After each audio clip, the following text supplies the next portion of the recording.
오늘은 저희가 정의와 공의라는 이제 제목을 가지고 좀 하나님의 말씀을 증거하기 원하는데요.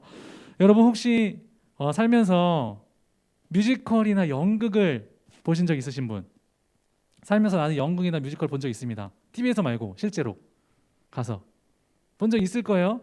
쑥스러워서 손을 못 들었겠지만 저도 뭐 뮤지컬이나 연극 보는 거 굉장히 좋아하는데 저는 막 큰 데서 보는 것도 좋지만 소극장에서 보는 것을 굉장히 선호했었어요. 저기 대학로 같은 데 가면 소극장에서 연극을 하는 경우가 많이 있거든요. 뭐 이 고등부 이 예배당보다 작은 데서 하는 소극장도 저는 많이 봤어요. 그러면 거기 가보신 분들은 알겠지만 굉장히 충격적입니다. 그리고 굉장히 신선해요. 왜 그러냐면 이것보다 작은 공간에서 뭐 이렇게 쭈그려 앉아서 이렇게 보는데 앞에서 내 바로 앞에서 생생하게 라이브로 지금 연극을 하고 있다는 게 너무 신기한 거예요. 저에겐 너무 충격이었어요. 그러니까 막말로 바로 앞에서 그냥 이렇게 예서나 나 이렇게 지금 사이에서 막 이렇게 뮤지컬을 하고 노래하면서 연극을 하고 있는 거예요. 너무 신기하겠죠? 그래서 막말로 제가 막 소리 지르면 어떻게 되겠어요? 그 연극이 아마 중단될 수도 있어요. 그러니까 지금 앞에서 막 라이브로 진행되고 있기 때문에 제가 그런 적은 없지만 제가 막 소리 지르면 아마 그 배우가 잘 받아치지 않는 이상 연극이 중단될 수도 있고, 또 저는 그런 생각을 해본 적도 있는데 만약에 뭐 주인공이나 아니면 조연이나 다른 사람들이 대사를 까먹으면 어떻게 될까? 대사를 까먹으면 대사대로 딱딱딱딱 이렇게 진행돼서 클라이막스에 가면 주인공이 어떠한 대사를 쳐야 되는데 그 대사를 못 치면 주인공이 대사를 쳐야 그 조연도 받아치고 이렇게 옆에 있는 사람들도 받아쳐서 계속 이렇게 연극이 진행될 수 있는데, 뮤지컬이 진행될 수 있는데 그 대사를 하지 않는다면, 자신의 역할을 수행하지 않는다면 그 연극이 진행될 수 있을까요? 그 뮤지컬이 진행될 수 있을까요? 아무리 멋있는 대사를 한다고 한들, 아무리 멋있는 노래를 한다고 한들 자신의 역할을 수행하지 않으면 작품이 만들어질 수 없습니다. 그러니까 각자가 뭐 조연도 있고 주연도 있지만 그 주연에 맞는 역할, 그리고 조연에 맞는 역할을 제대로 수행해내야 작품이 만들어질 수 있는 거예요. 마찬가지로 여러분, 하나님의 자녀들에게도 역할이 있습니다. 하나님께서 여러분을 부르실 때에 여러분에게 맡기신 역할과 사명이 있어요. 그 사명이 무엇일까요, 여러분? 한번 생각해 보세요. 여러분에게 맡기신, 나에게 맡기신 하나님의 역할, 하나님께서 우리에게 맡기신 사명, 내가 해야 될 역할은 무엇일까? 이 세상 가운데서 그리스도인으로서 살아갈 때에 내가 그리스도인으로서 살아가야 할 역할은 무엇일까? 찬양교회 고등부로 부르심을 받았는데 찬양교회 고등부로서 학교에서, 여러분 학교 갔잖아요, 그죠? 학원에서 여러분이 해야 될 역할은 무엇일까요? 무엇이 있을까? 그것은 바로 이 땅 가운데서 우리가 빛과 소금의 역할을 감당해야 한다는 것입니다. 뭐라고요? 빛과 소금. 우리 옆에 있는 친구들과 인사하겠습니다. 빛과 소금이 됩시다. 아멘. 우리 빛과 소금이 되니 여러분들 되기를 축복합니다. 이 땅 가운데서 하나님의 빛을 환하게 비추고 또 우리 소금처럼 맛을 내는 우리 여러분들 되기를 축복해요. 그런데 만약에 우리가 그러한 사명을, 그러한 역할을 수행하지 못한다면 어떻게 될까요? 이 땅 가운데서 빛과 같은, 소금과 같은 역할을 수행하지 못한다면 어떻게 될까요? 마태복음 5장 13절에 이렇게 기록되어 있습니다. 너희는 세상의 소금이니 후에는 아무 쓸데없어 다만 밖에 버려져 사람에게 밟힐 뿐이니라. 다시 읽어드릴게요. 너희는 세상의 소금이니 후에는 아무 쓸데없어 다만 밖에 버려져 사람에게 밟힐 뿐이니라. 뭐라고 기록되어 있다고요? 소금이 맛을 내지 못하면 어떻게 된다고요? 아무 쓸데가 없어서 사람에게 밟히는 것처럼 아무 의미 없는 소금의 모습이 된다는 거예요. 여러분은 빛과 소금을 부르셨다면 여러분의 삶이 빛과 같이 소금과 같이 역할을 감당하지 못하면 우리 이 세상에서 어떻게 보면 하나님께서 우리에게 맡기신 사명, 우리를 지으신 그 창조의 목적대로 우리는 살아가지 못하고 있는 거예요. 자, 그러면 구체적으로 우리는 어떠한 사명을 가지고 살아야 하는지, 이 땅 가운데서 우리가 빛과 소금 역할을 감당하며 살아가는 것이 무엇인지 한번 살펴보도록 하겠습니다. 자, 첫 번째로 하나님은 우리를 어떻게 부르시냐면 그의 의와 공의를 행하기 위해서 행하게 하기 위해서 부르십니다. 자, 저를 따라서 이렇게 외칠까요? 하나님은 우리를 그의 의와 공의를 행하게 하기 위해 부르십니다. 아멘. 하나님은 우리를 어떻게 부르신다고요?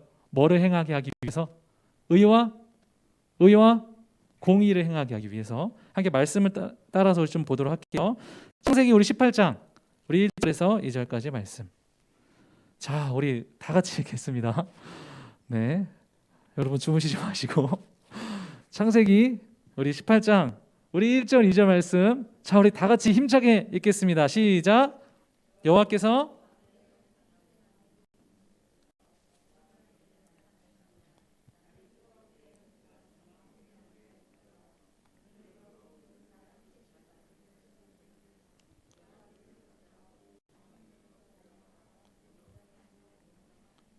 네, 아멘. 하나님께서 어느 날 우리 창세기 18장 1절 말씀을 보면 하나님께서 어느 날 누구에게 나타나셨어요? 여러분? 저기요, 여러분. 저기요. 눈 뜨세요. 네. 하나님께서 누구에게 나타나셨어요? 아브라함에게 나타나셨습니다. 자, 그런데 1절에는 여호와께서 하나님께서 나타나셨다고 기록되어 있는데 2절에 보니까 아브라함이 장막문에 앉아 있다가 눈을 들어 본즉 누가 있어요? 눈을 들어 본즉 누가 있어요?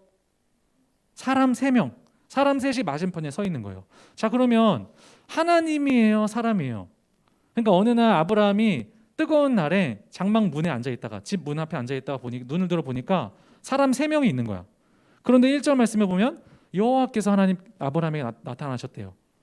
자, 그러면 아브라함이 만난 게 사람이에요, 하나님이에요? 사람이에요, 하나님이에요? 네, 전혀 관심 없다는 눈빛으로 뭐 사람이든 뭐 하나님이든 뭐 알게 뭐야라고 생각하는 것 같은데, 여러분 누구냐면 하나님의 천사들이 아브라함에게 나타난 거예요. 이 당시에는 천사들을 하나님과 같이 여기기도 했어요. 왜냐하면 하나님의 말씀을 대언하니까. 자, 어느 날 천사들이 아브라함에게 나타났는데, 그래서 아브라함이 그 사람들이 하나님의 천사들임을 단번에 깨닫고 이 사람들을 자기 집으로 초대합니다.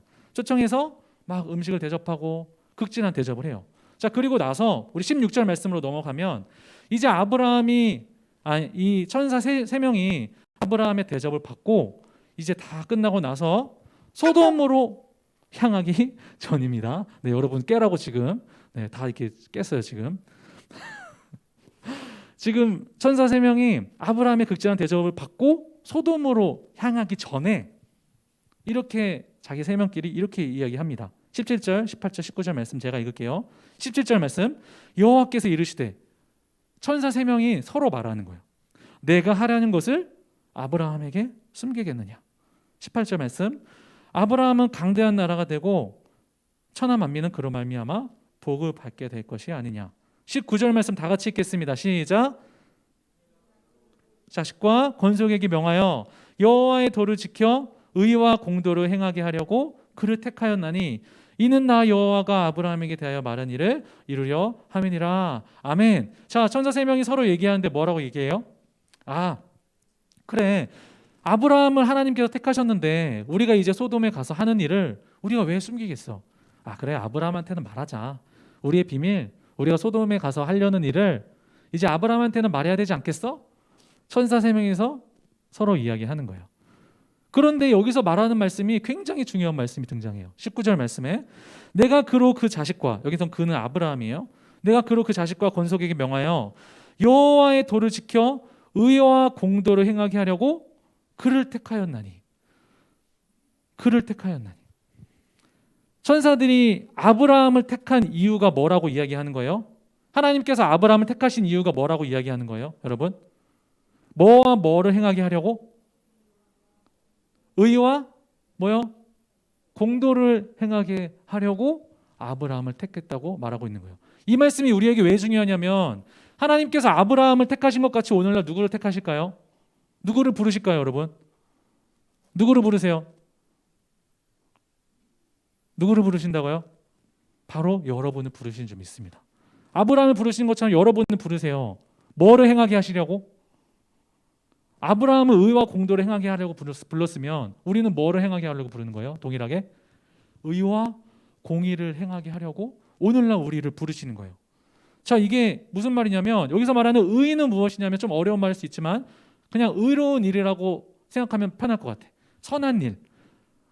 그렇죠? 우리 학교에서 학원에서 선한 일 해야 되죠. 선한 행동. 우리가 친구를 돕고 위로하고 평안을 주는 일 당연히 해야 됩니다. 그렇죠? 그리스도인으로서. 자, 그런데 두 번째 등장하는 말씀이 우리가 이해하기 좀 힘든 말인데 공도, 공의. 여기서 공도라고 기록되어 있는데 공의예요. 공의. 공의를 행하게 하려고. 공의가 뭔지 아세요, 여러분? 공의가 이 원어로 보면 미시파트라고 하는 단어인데 이 단어는 무슨 말이냐면 직역하면 재판이라고 하는 말입니다. 재판. 뭐라고요? 공의는 뭐다? 재판. 재판. 여러분 재판할 때 판사 우리 그 재판장에 가면은 어떻게 해요? 땅땅땅 뭐 옳은 일, 그른 일 딱딱딱 판단하잖아요. 그렇죠? 공의가 뭐냐면 옳음과 그름을 판단하는 일이에요. 그러니까 뭐 착한 일을 한 사람에게는 상을 주고 착한 일을 하지 못한 사람, 나쁜 일을 한 사람들한테는 벌을 주는 그것이 바로 공의의 본질이에요. 자, 그러면 우리가 이 세상 가운데서 의와 공의를 행하는 일로 부르심 받았다고 했는데 의는 이해가 돼. 이 세상 가운데서 내가 착한 일하고 뭐 쓰레기 줍고 친구들 돕고 이런 일 당연히 해야지. 자, 그런데 우리가 공의를 행한다고? 이 땅 가운데서? 이게 무슨 말이지? 공의? 그냥 착한 일만 착하기만 하면 되는 거 아닌가? 우리가 왜 공의를 행해야 돼? 라고 생각하는 친구들을 위해서 제가 한 가지 좀 예를 들어볼게요. 자, 여러분 중에 누가 도벽이 있다고 한번 생각을 해봅시다. 우리 지금 자고 있는 성현이가 도벽이 있다고 한번 생각을 해보세요. 네. 성현이가 도벽이 있는 거예요. 근데 몰랐어. 근데 같이 이제 은수랑 같이 이제 슈퍼로 갔는데 성현이가 자꾸 뭐를 훔치는 거예요, 옆에서. 그러면 은수가 말을 해줘야 돼요, 말해야 돼요. 말을 해줘야 돼, 그렇죠? 언니 잘 훔친다 이렇게 말해주면 돼요, 안 돼요? 야, 언니 진짜 대단하다 막 이런 돼야 안 돼요. 나는 뭐 성현 언니를 위한다고 그렇게 말하면 안 되는 겁니다. 저도 예전에 한 중학생 친구한테 물어본 적이 있어요. 뭐 예를 들어서 뭐 태민아 너 이제 시험이지? 그러니까 네 전사님 시험이에요. 시험 공부 많이 했냐? 그러니까 전사님 저는 시험 공부할 필요가 없습니다. 왜 시험 공부할 필요가 없어? 저에게는 와이퍼 전법이 있거든요. 그래서 시험 공부를 할 필요가 없어요. 이렇게 이야기하는 거예요. 그게 뭐냐면 와이퍼 전법이라고 자기가 이름 붙인 것 같은데 무릎 사이에 책을 놓는 거야, 시험 기간에. 그럼 상상해 주십니까? 무릎 사이에 책을 놓고 이렇게 선생님 보면 적고 있다가 선생님 지나가면 이렇게 펴서 이렇게 본다는 거야. 지금까지 성공을 많이 했대. 그래서 자기는 그게 있어서 이제 시험이 문제가 없다고 나한테 자랑스럽게 이야기하는 거예요. 제가 그때 뭐라고 얘기해야 야, 대단하다. 너는 계획이 다 있구나. 야, 너 진짜 시험 잘 보겠다. 라고 이야기해야 돼요? 아니면 그것은 잘못된 일이라고 말을 해야 됩니까? 잘못된 일이라고 말을 하는 게 그리스도인으로서 당연한 일입니다. 우리가 공의를 행한다고 했을 때 이러한 의미를 담고 있어요. 우리가 이 세상 가운데 살아갈 때 우리는 수많은 불의를 목격을 해요. 잘못된 일을 목격을 합니다. 어떤 사람이 잘못된 일을 하고 잘못된 길로 가는 것을 목격했을 때 우리는 그거에 대해서 말할 수 있는 사람이 돼야 돼. 불의를 행하는 것에 대해서 눈 감아주는 것은 하나님께서 원하시는 행동이 결코 아닌 줄 믿습니다. 하나님께서 이 땅 가운데 공의를 실행하실 때에 여러분을 부르셔서 여러분을 통해서 이 땅 가운데 공의를 행하시기 원하시는 거예요. 자, 그럼 구체적으로 우리가 공의를 행한다는 게 무엇일까요? 앞에서 살펴봤던 뭐 컨닝을 안 하는 것, 또 뭐 도둑질을 안 하는 것, 또 뭐 우리 당연히 뭐 도둑질 안 되겠지만 단순히 도둑질이 뭐 물건을 훔치는 게 도둑질이 아니라 여러분 저작권을 훔치는 것도 도둑질인 거 아세요? 뭐 예를 들어서 뭐가 있을까요? 뭐 땡땡 파일 이런 데서 제휴 콘텐츠가 아닌 뭐 영화를 다운 받는다 이런 것도 도둑질이 될 수도 있는 거예요. 저도 대학교 때 보면 우리 레포트 막 여러분은 수행평가라고 부르는 우리 막 레포트 쓰고 과제할 때 해피 캠퍼스라는 것을 애용하는 친구가 있었어요. 해피 캠퍼스가 뭐냐면 그곳에 들어가면 모든 레포트가 다 있어. 그래서 거기 검색만 하면 다 나오는 거야. 예를 들어서 뭐 수학 원 치면 다 나와. 그래서 그거 다운 받아서 복사 붙여넣기 하고. 그러면 됩니까? 안 됩니까? 그런 친구가 있으면 물론 지혜롭게 이야기하겠지만 우리는 이 땅 가운데서 하나님의 공의를 실현하는 여러분들이 되어야 되는 줄 믿습니다. 우리에게는 더 나은 세상, 정직한 세상을 만들 사명이 있는 거예요. 그러한 세상을 만드는 일에 있어서 이 땅 가운데 하나님의 나라를 세우는 일에 있어서 놀랍게 쓰임받는 여러분들 되기를 주님의 이름으로 축복합니다. 아멘. 첫 번째로는 뭐냐면 하나님 우리를 뭐로 부르신다고요? 의와 공의를 행하는 일에 우리를 부르십니다. 두 번째이자 마지막으로 하나님은 우리를 어떻게 부르시냐면 기도하는 자로 부르십니다. 저를 따라서 한번 외쳐볼까요? 하나님은 우리를 기도하는 자로 부르신다. 아멘. 지금 이렇게 기도하는 친구들 많은데 기도하는 자로 부르시는 거예요. 자, 우리 20절에서 21절 말씀 함께 볼까요? 창세기 18장 20절에서 21절 말씀. 자, 우리 20절은 여자, 21절은 남자 읽도록 하겠습니다. 20절 여자 시작.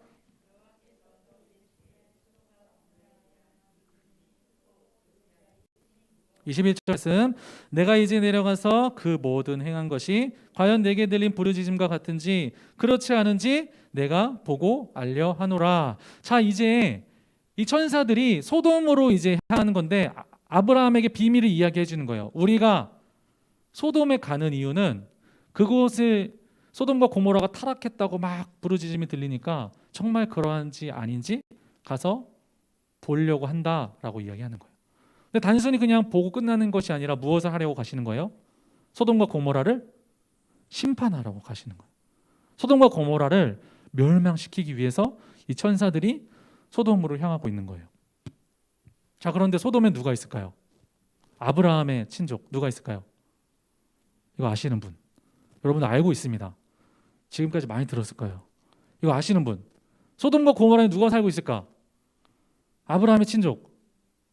힌트는 네가 좌하면 내가 우하고 네가 우하면 내가 좌하겠다. 그래서 그 친구가 소돔과 고모라를 택하니까 아브라함이 가나안 땅으로 갔어요. 누구죠? 이거 아는 사람. 이거 맞추면 어떻게 누굴까요? 다 알죠? 우리 누군지 아세요?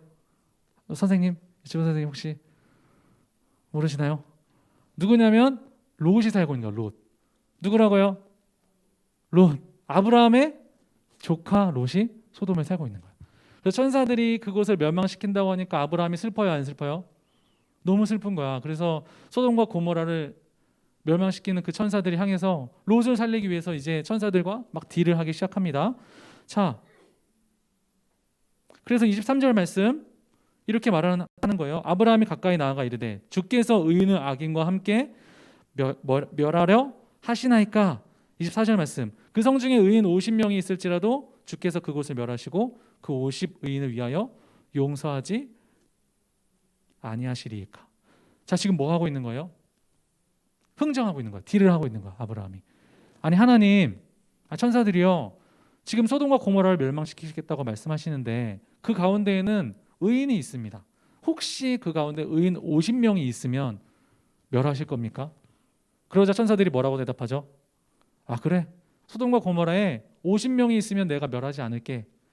자, 그런데 아브라함이 생각해 보니까 그곳에 50명이 있을 것 같아요, 없을 것 같아요? 없을 것 같은 거야. 그래서 더 딜을 시작합니다. 아, 그러면 하나님 잠깐만요. 50명 말고 45명이 있으면 그곳을 멸하실 겁니까? 아, 그럼 45명이 있으면 내가 그곳을 멸하지 않겠다. 근데 아브라함이 다시 생각해 보니까 45명이 있을 것 같아요, 없을 것 같아요? 없을 것 같은 거야. 그래서 다시 딜을 하는 거야.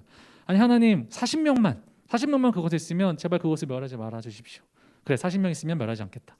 계속 그렇게 흥정하다가 몇 명까지 갔냐면 10명까지 갔어요. 10명. 그런데 소돔과 고모라는 어떻게 됐을까요, 여러분? 그 10명이 없어서 멸망하게 됐어요. 그러면 아브라함이 그토록 위하던 조카 롯은 어떻게 됐을까요? 죽었을까요, 안 죽었을까요? 그 가운데서 멸망했을까요? 저 이것만 살펴보고 우리 마치도록 할 텐데, 우리 창세기 19장 29절 말씀. 네, 지금 밑에서 기도 열심히 하고 계시는데 창세기 19장 우리 29절 말씀 우리 힘차게 읽도록 하겠습니다. 자, 시작. 하나님이